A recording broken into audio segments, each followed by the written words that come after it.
Hello guys, welcome back to my channel Ariyan টেট রুম্পা। তো সবাই কেমন আছো? আশা করি সবাই ভালো আছো, সুস্থ আছো। তো গাইজ এখন বাজে সকাল 11টা আর আমরা যাচ্ছি, আমি আর মা যাচ্ছি। যে খাটটা অর্ডার করা ছিল সেই খাটটা রেডি হয়ে গেছে, রাত্রিবেলা ফোন করেছিল। তো আজকে যেতে বলেছে। প্রথমে ভেবেছিলাম আমি যাব না, বাবা যাবে। আমার একদমই রোদের মধ্যে যেতে ইচ্ছা করছিল না, তো বাবা যাবে। বাবার পাসপোর্টের জন্য ডেকেছে, ওখানে যেতে হবে। তো এখন আমাকে এখানেই যেতে হবে মায়ের সাথে, কারণ ওখানে কিছু টাকা পে করতে হবে, যার জন্য আমাকে। তো চলো যাই, যেতে যেতে কথা বলি তোমাদের সাথে।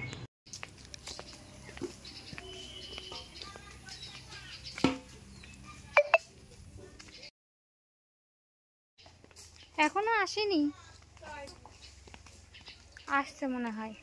অটো ভাড়া করেছি, সে অটোটা এখনো পর্যন্ত আসেনি। কিছুক্ষণ আগেই ফোন করলাম, বললো যে আসছে, বাট এখনো আসেনি। রাস্তায় এসে 10-15 মিনিট দাঁড়িয়ে থাকার পরে তারপরে অটোটা আসলো। তো আমি অটোটা ঠিক করে নিয়েছিলাম, মানে ভাড়া করে নিয়েছিলাম শুধু আমাদের জন্য, কারণ বাইরে যা রোদ্দুর আর গরম, অটোর জন্য টোটোর জন্য কে দাঁড়িয়ে থাকবে, অসম্ভব, মানে আমার দ্বারাই হবে না। আর আমি রোদ্রে ঘুরে ঘুরে একদম আমার শরীরের অবস্থা খারাপ হয়ে গেছে, যার জন্য মা আমাকে কোথাও যেতেই দিচ্ছে না এই রোদের মধ্যে। বাট আমার তো না গেলেও হবে না, যেতেই হবে। তো এটা হচ্ছে ভারতে ভ্যারাইটি মাঝদিয়াতে এই সবটা থেকে আমরা সব কিছু নিয়ে আর কি। কিছুদিন আগে ডাইনিং টেবিল নিয়েছিলাম, যেটা আরিয়ানা এসেছিলো, আমরা সবাই মিলে এসেছিলাম। ভেতরে ক্যামেরা অ্যালাউ নেই, তার জন্য আমি ক্যামেরা করতে পারলাম না। তো বাড়িতে চলে এসেছি, মা পেছনে আসছে। বাবা কি কালো কালো লাগছে, এমনিও আমি অনেকটা কালো হয়ে গেছি অবশ্য।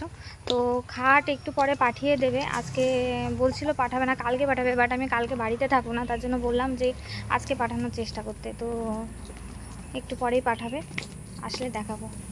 তো গেটের কাছে বাবা বসে আছে, বাবাকে যে দেখাবো, মানে সব সময় খালি গায়ে লুঙ্গি পরে বসে থাকে, যার জন্য দেখাতে পারি না। তো আমি যাবার সময় স্নান করে যাইনি, কারণ অনেকটা রোদ্দুর ছিল। আর 12টা বাজে, ভাবলাম যে স্নান করে যাব, আবার বাড়িতে এসে আবার স্নান করতে হবে। তো ভাবলাম স্নান করবো না, বাড়িতে এসে স্নান করব। তো এখন যাব আমি একটু স্নান করতে, তারপর দেখি কখন আসবে, জানি না। আজ আসবে কিনা সেটাও জানি না। তবু আমি বলেছি যে কাল আমি বাড়িতে থাকবো না, আজকে দেখুন পাঠাতে পারেন কিনা। তো বলছে ঠিক আছে, দেখছি।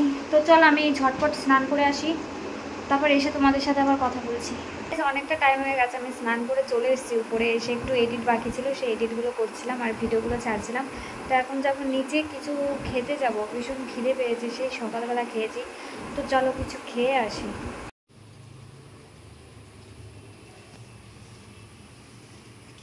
বাবা চলে গেছে, আমি আর কিছু খেলাম না, দুপুরবেলাটা খেতে ইচ্ছা করছিল না। আর যে খাটটা অর্ডার দেওয়া ছিল, খাটটা চলে এসছে।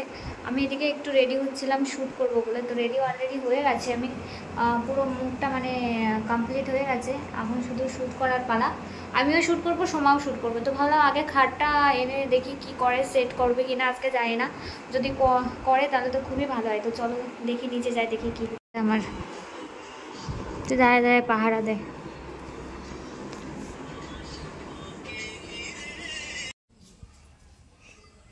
ছোট্ট একটা গাড়ি নিয়ে আছে, সেই গাড়ি নাকি বাড়ির ভেতরে ঢুকবে না। আমাদের এত বড় রাস্তা, তাও বলছে বাড়ির ভেতর ঢুকবে না। সেটাই তো দেখছি। আয় তো দেখে আসি, আয়।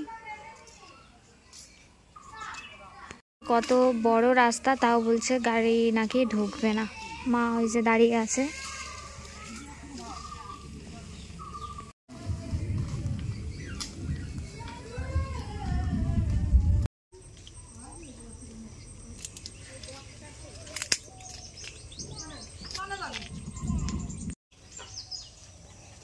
আমাদের এই পাশটা অনেকদিন আমি আসি না, আজকে আসলাম, অনেকদিন পর আসলাম। কি কি গাছ লাগিয়েছে তাও জানি না। কচু গাছ, কাঁঠাল গাছ, আম গাছ, ভেতরে মনে হয় আরও সবজি আছে।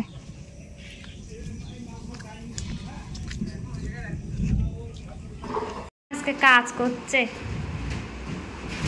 প্রথমবার কাজ করছে। ও ছেলেদের কাজ করে।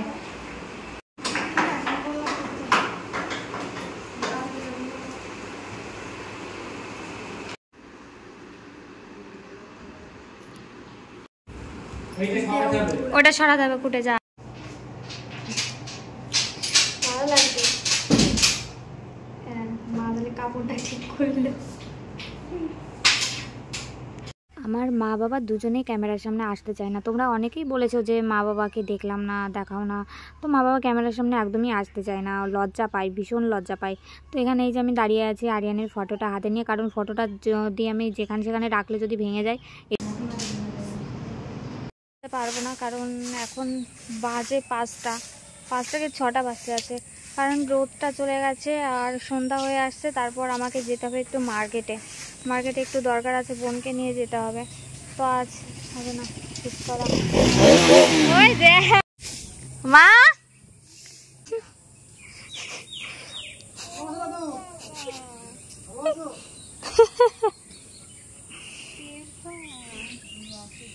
দেবা উপরে চলে আসিস। আরে মেকআপ করা, আমার মেকআপ করা রে। আর এই যে আমাদের বাড়ির এই ভদ্রলোকটাকে দেখো, এ শুধু সবার পেছন পেছন ঘুরে বেড়ায়। আর সেট করা হয়ে গেছে, এই যে এখন বেড কভার আমার দিতে হবে। ঘরে সব কিছু উলট পালট হয়ে রয়েছে, বোঝাতে হবে।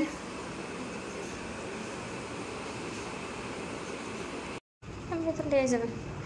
তো খাটটা রেডি হয়ে গেছে। আর এই যে আমার ছেলে, বড় ছেলে, হাই করে দে। Hi, hello guys. Hello guys.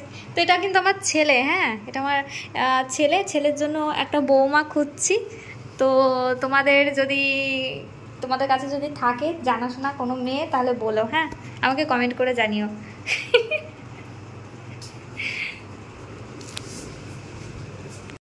তো আমি এখন যাচ্ছি মার্কেটে কিছু কেনাকাটার আছে, তার জন্য যাচ্ছি। মাও যাবে, মার একটা নিমন্ত্রণ আছে কাল। এই ঘরের দরজাটা তো দেওয়া যাবে না।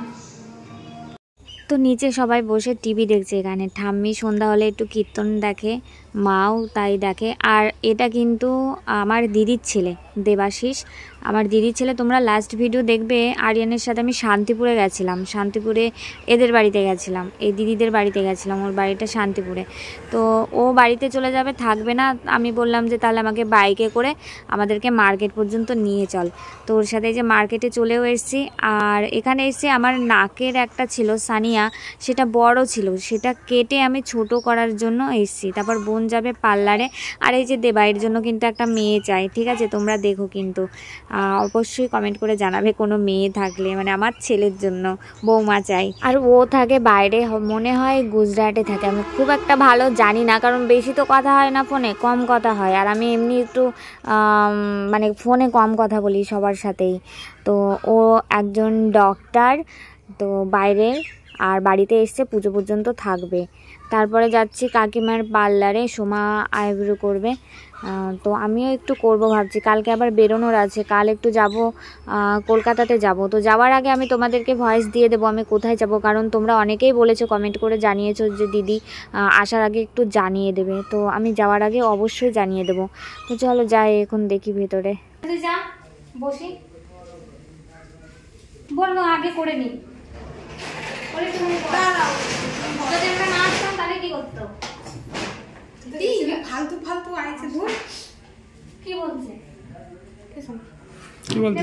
তারপর চলে এসেছি বৌদির দোকানে চিকেন শার্টে নিতে। তো বৌদির দোকান থেকে আরিয়ান নিত চিকেন শার্টে, তাই বৌদি বলছে যে আমি জানো তো 2 দিন স্বপ্নে দেখেছি যে আমার শপে এসে চিকেন শার্টে নিয়ে যাচ্ছে। আর যখন আসতো তখন নাকি খুব তাড়াহুড়ো করতো, বলতো যে জলদি দো মেরা বিবি বাহার ज़्यादा देर तक मुझे रुकने नहीं देती है, আর রাত हो जाएगा तो गुस्सा करेगा, जल्दी दे दो ऐसे बोल रही थी।